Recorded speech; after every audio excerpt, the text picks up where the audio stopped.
everyone, welcome back to JR Pro Shop Vids. We got Barks here. It's been a bit of a long hiatus. The last video I was in was What's in the Bag with Frankie. If you want to check that out over here. So we got a new ball today. But we also want to talk a little bit about the pros and cons of being a left-handed bowler. So me being the only left-hander on the JR Pro Shop staff, I'm going to give you a rundown of what I think is good about being left-handed and what might be a bit of a struggle. All right, so ball number one we're going to start with is the Paragon Shadow. This is what I would normally use on fresh. We got a fresh condition out here. The left side hasn't been bowled on. So let's throw this, kind of create a baseline, and we can hop around with the other balls we got today.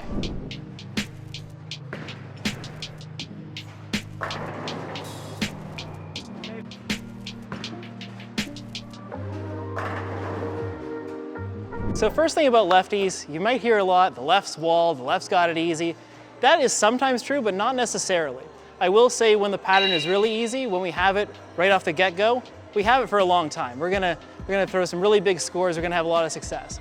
On the other side though, if the shot is a little bit more difficult and it starts difficult on the left side, it never really breaks down because there's not enough traffic. So typically we'll struggle on some of the harder patterns, especially when they're not advantageous to us to begin with. All right, so let's throw a couple more with this one. See where we want to play on this pattern. We're on 40-foot Monticelli, so this is a PBA pattern. It is challenge compliant, so it's not the easiest thing to bowl on. Some of the scores in league will definitely reflect that. Let's see what we can do here.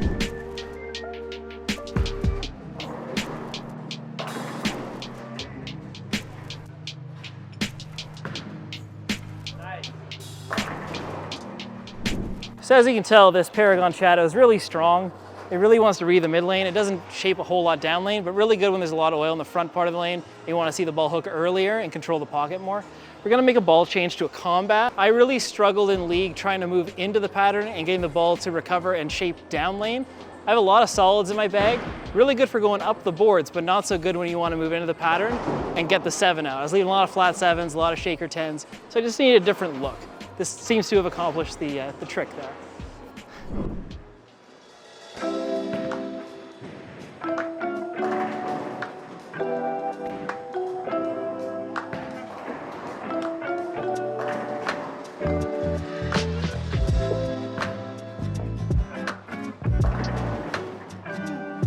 So this leads into kind of the second con on my list, which is we tend to throw a lot of stronger equipment, a lot of solids, a lot of surface. The reason for this, as time has gone on, there's been more and more oil added to patterns. So we need the ball to be able to hook earlier in order to control the back end motion. So a lot of times you'll see lefties, especially on tour, throwing a lot of urethane, and that's kind of the same reason. They need the ball to start up early, and urethane's gonna accomplish that even more than a sanded reactive ball. Yeah, comparing this to a Paragon Shadow, this is certainly a lot further down the lane, a lot more back end motion. This isn't necessarily the sharpest back end motion within the lineup of Brunswick, but it's enough where I can play in a part of the lane that I'm comfortable and still see the ball shape.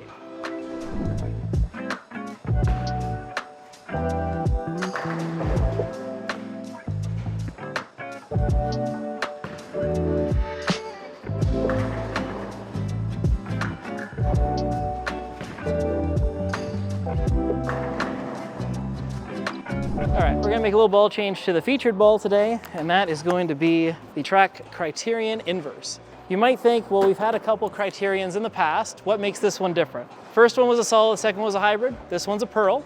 However, the core is a little bit different than the previous ones. What they've done is take those densities and flip them, thus the inverse name. So in doing that, it lowers the RG and the differential slightly. So you're gonna get, I think, more of a controllable type ball motion that maybe the combat's gonna be a little bit more down lane. This would be a little bit smoother. Let's find out. Stand in the same spot to see what it does.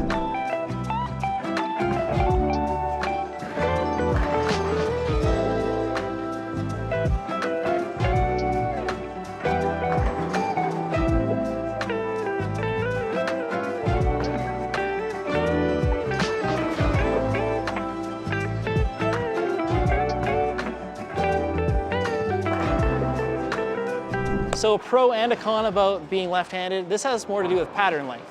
So typically on the shorter patterns, because that oil in the front part of the lane is going to hold up longer, we can stay in urethane a lot longer and control the pocket more on short patterns, versus on the right side, it really gets blown up and the righties have to move left. It gets to be a bit of a mess. So a lot of times you see, especially on the PBA Tour, those shorter to medium patterns where the lefties can throw a lot of urethane, they tend to do very well and make the show.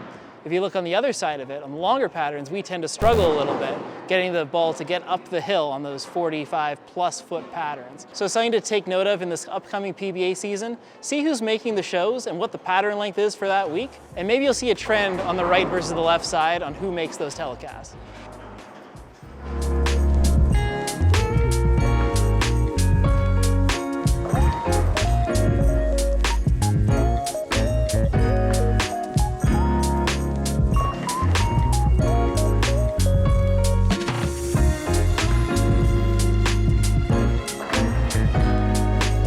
So another con, which a lot of you people probably don't think about, is the lack of shoe options that we have as left-handers. If you look at performance shoes across all the product lines from all the manufacturers, all of them come right-handed. But as a lefty, very limited options. So myself being on track staff, I do want to talk about the Brunswick and the Hammer shoes that are in the lineup.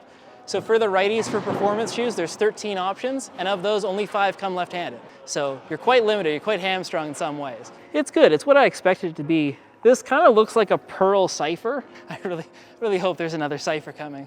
Like an NU cipher. What do you think about that? That's something.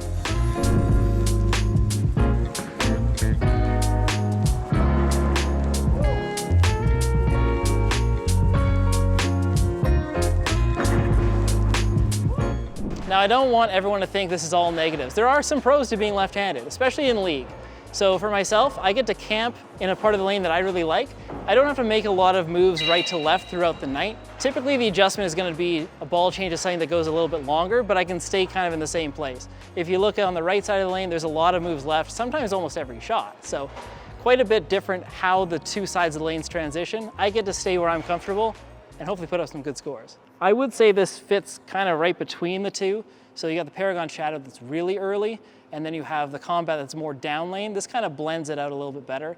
A couple more feet of length than the Paragon, but not as sharp a motion as the Combat.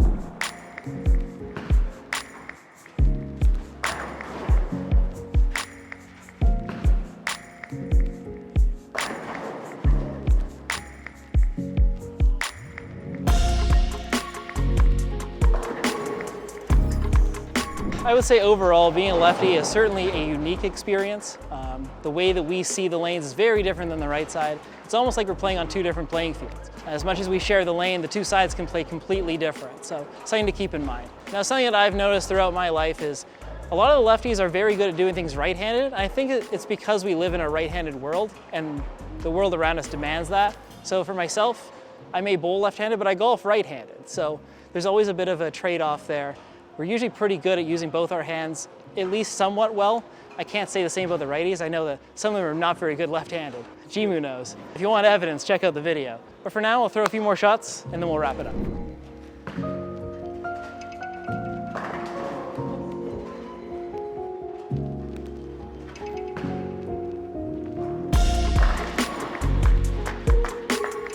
All right, so we're back from the lanes. Or we're still on the lanes actually. So let's talk a bit more about this Criterion inverse. As I said out there, we have changed the densities and flipped them in the core, thus the inverse name. Marketing materials say this should be a little bit earlier and smoother versus the Criterion hybrid. I certainly see that out of this one. I do want to say color-wise, the green and sort of smoke color, it has been used before. One of my favorite Pearl balls was the second generation of Web Pearl. This certainly reminds me of that. More of a mid-laney, not super responsive ball. This has just a bit more core, so it's going to create a little bit more shape down lane. All right, so let's get into some ball ratings here. So starting with hook potential, I'm going to give this a 7.5. There's definitely bigger hooking balls out there. The Paragon Shadow is a great example of that, but with an asymmetric core, it's fairly strong cover as well. 7.5 feels like it's about the right spot. If we're looking at response time, I would give it a 7. It's certainly not the quickest. Combat that I threw earlier was certainly more responsive. I've thrown much more responsive balls than this in the past, but it's still cleaner and sharper than a lot of balls that I normally throw. So I'm gonna give it a 7. And shelf appeal, I'm gonna give it an 8.5. I like the darker colored balls with some contrast with a brighter color, and the smoke and green color really works for me.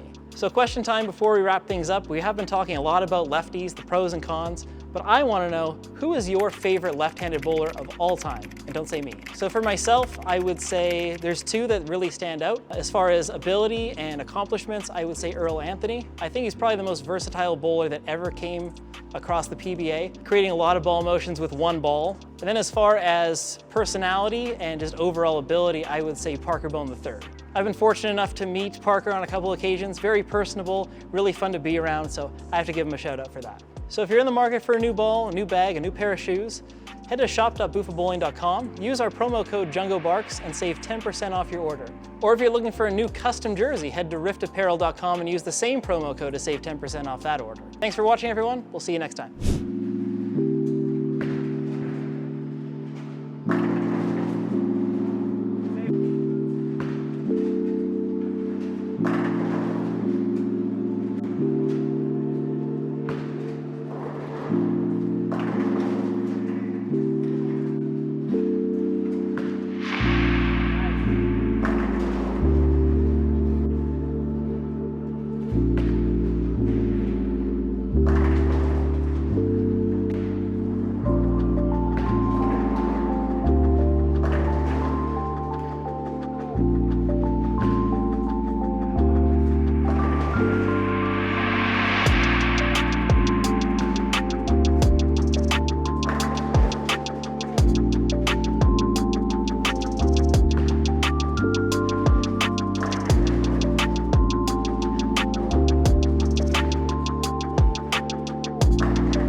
you.